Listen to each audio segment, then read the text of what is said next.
Армысыздар, менің қадірменді тыңдармандарым.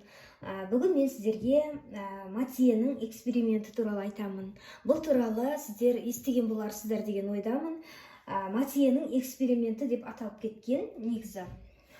Енді бұл қалай болды? Біз ең алдымен миымызды не нәрсеге сендіре білсек, сол нәрсе бүкіл ағзамызға ми арқылы сендіре алады екен. Яғни біз өзіміз сенуіміз керек. Сол кезде ми бүкіл ағзаны басқарып тұрады да, бүкіл ағзамызды сендіріп береді. Бұны қалай дәлелдейміз? Бұны қалай дәлелдеген Матье деген кісі? Енді ең алдымен Францияда Париж ауруханасында Матье деген врач болған. Ол науқастарына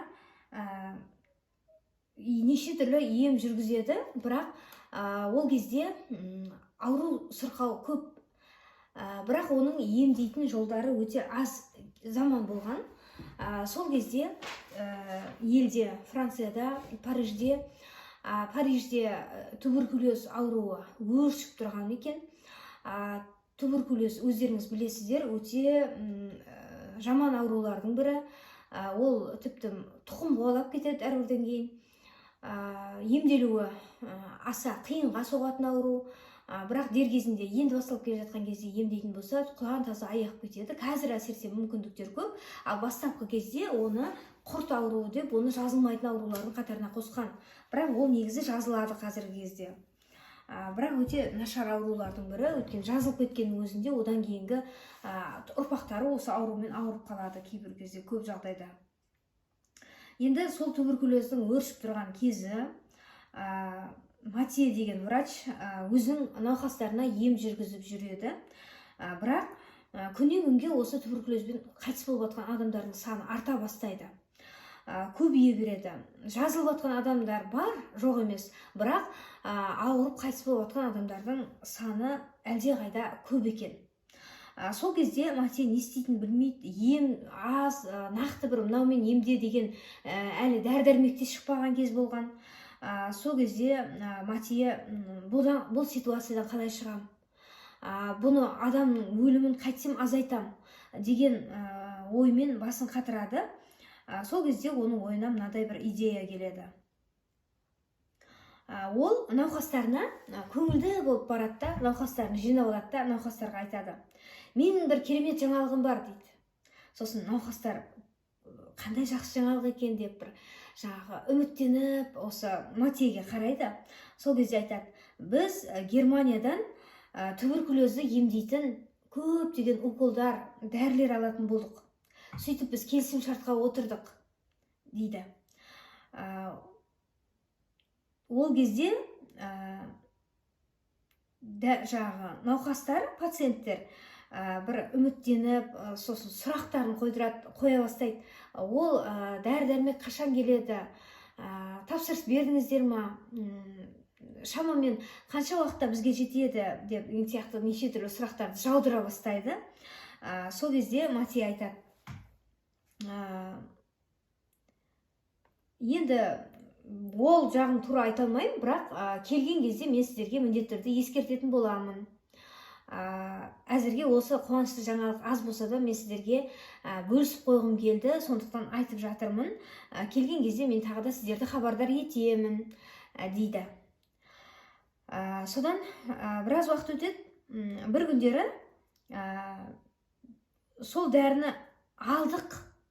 Өткенде мен сіздерге Германиядан туберкулезді емдеуге арналған препараттың шыққанын, соны тапсырыс бергеніміз туралы айтып едім ғой.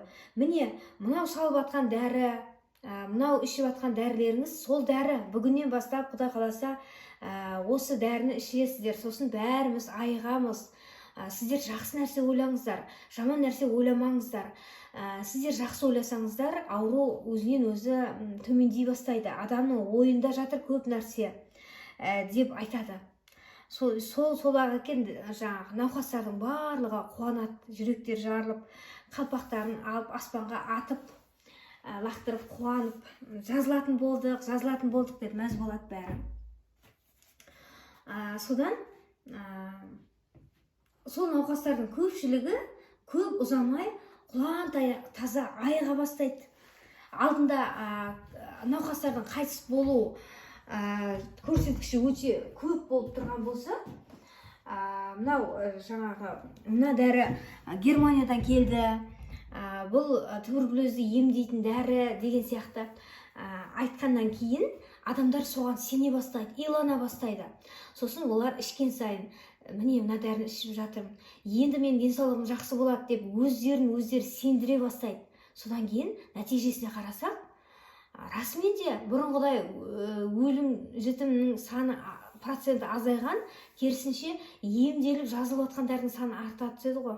Сол кезде бәрі таңғалады, мыналар қалай ол аяқ астынан не болып қалды екен, қалай жазылып жатыр екен деп таңғалып бәрі зерттей бастайды. Сол кезде Мати айтады, мен сөйтіп айттым дейді. Мен эксперимент жасадым осылай дейді. Менің одан басқа шарам да болған жоқ. Егер де ол адамдар өлген адамның санын естіген сайын бізде өлеміз ғой деген қорқыныш олардың бойын үрей билей бастайтын еді. Ал мен мынау Германиядан келген дәрі, бұл туберкулезді емдеуге арналған. Туберкулез жоқ Германияда, өйткені осы дәрімен емделген бәрі деп айттым. Содан кейін адамдар, науқастар ауруынан айыға бастады дейді. Содан барлығы таңғалып, расымен де осындай кереметтің болатынына сене бастайды. Сөйтіп, тарихта, ғылымда Матиенің эксперименті деген атпен осы нәрсе қалған екен. Бір жағынан қарасақ, Матие өте керемет дәрігер деп айтуға болады. Неге? Өйткені дәрі-дәрмектің жоқ екеніне қарамастан адамдарды иландыра білді, сендіре білді. Сөйтіп, қаншама адамның өмірін алып қала білді. Негізі сондай дәрігерлер қай кезде де болған, қай кезде де жоқтан бар ететін дәрігерлер болды. Мысалға, Ресейде, атын ұмытып қалдым ғой, Ресейде, атын ұмытып қалдым.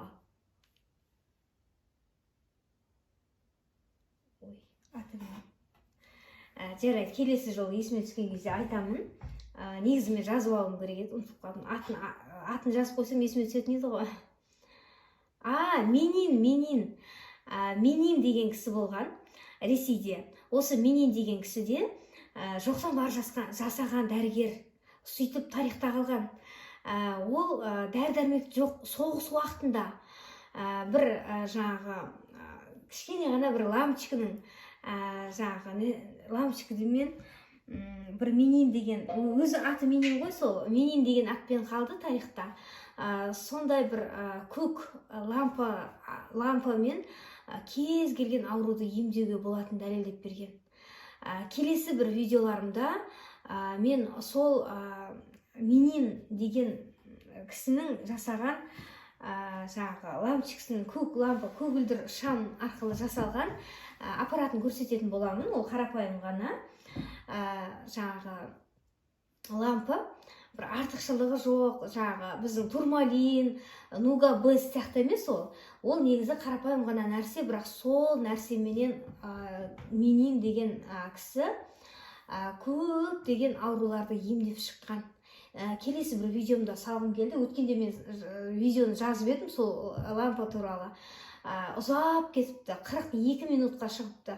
Сосын ол 42 минуттың бәрін кім көріп отырады, оны бөлу керек қой дедім да, мен оны өшіріп тастадым. Енді соң қайттан түсіргім келіп жүр. Осындай жоқтан бар жасаған дәрігерлер туралы көбірек айтқым келеді. Келесі бір видеоларымды үзбей қарап отырыңыздар. Егер де менің арнама жазылмаған болсаңыз, жазылып қойыңыз, өйткені алда осы Менин деген дәрігер, әскери дәрігер туралы, оның жасаған керемет аппараты туралы, аппарат дейміз ба, қалай айтады, өзінің жасаған ем-дом туралы, сол мен қандай ауруларды емдеген туралы мен сіздерге айтатын боламын. Ол расымен де керемет нәрсе. Қазір қолданыста бар ма жоқ па білмеймін, бірақ ол ертеректе кеңес үкіметінің кезінде, мысалы өзіміздің кішкентай кезімізде кез келген үйде сондай лампа тұратын тұғын, көгілдір лампа. Мейлі тісің ауырсын, мейлі ішің ауырсын, қай жерің ауыр, тым ауырады, құлағың шаншысын, барлық қай жеріңіз ауырса да сонымен емдейтін болған. Сол туралы ақпарат беретін боламын. Олай болса, ақпарат ұнаған болса лайк басыңыздар, комментарий қалдырыңыздар. Мен өздеріңізбен ертеңге дейін қоштасамын. Эфирде амандықпен жүздесейік. Сау болыңыздар.